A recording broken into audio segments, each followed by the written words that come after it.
The heart and the mind are the most powerful organs Allah has blessed you with. Never ever give control of them to anyone besides Allah. Otherwise you will be hurt, and hurt very badly. A lot of people are struggling and suffering, depressed, because they gave their hearts away to someone they met on the net. And that person just used and abused. Can I tell you? There are a lot of people who suffer because there was a password. There was a password made up of 8 characters that was used in order to use them, to get to them, to abuse them. What's that password? I love you. 8 letters. And he continues telling you, I love you, and he's lying. He doesn't even know what love means. He's not focused at all. If he knew what it meant, he wouldn't be telling it to you. He would be upright. So that was the password. Once he clicked password, enter, straight into your heart. Ooh, I love you too. Wow, Allah protect us. Then what happened? We are lost, we are gone, because a year down the line we are crying, we are depressed. And you can't even tell my father or my mother nothing, because they don't have a clue what was going on, and they will tell you, you're a fool. Allahu Akbar. But it's their fault as well. They did not play a role big enough in your life to know what was going on. This is why we say, if you're focused, you will know your children are a ni'mah. You must be focused upon them as well. That is Allah subhanahu wa ta'ala who placed a duty on your shoulders to look after your kids. That's what makes her different. She is focused. We're going to get to that inshallah. So don't allow this password,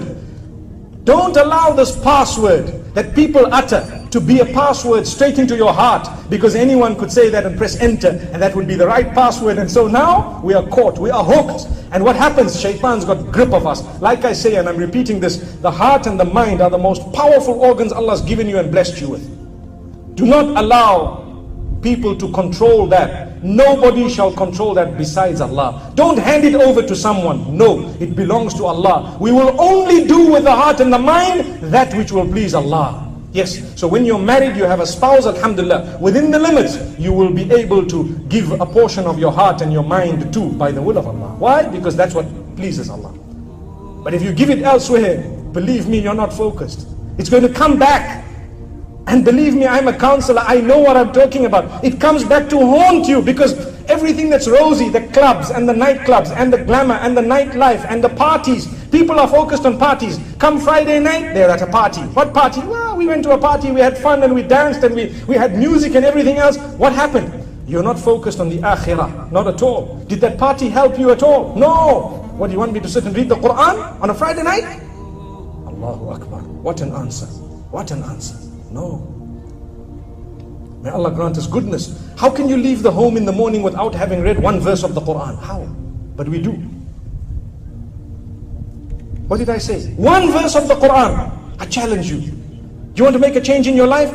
Before you leave the home every morning, please, can we promise one verse of the Quran? Let's put up our hands. Will we read one verse of the Quran before we leave our homes in the night? Alhamdulillah. Believe me, it will change your life. It will change your life. And read it with its meaning. Understand what you've just read. And you'll see the words of your maker, the one who made you. If you think you're falling in love with this one and that one because of how nice they look and how hot they are and how sharp they are and how wealthy they are and how beautiful they look when they're walking and talking and so on, believe me, the one who made them should primarily be the one whom you are in love with completely. That's what it is. But we lose focus. It's Allah subhanahu wa ta'ala who made us in the first place. That's what makes her different. Subhanallah.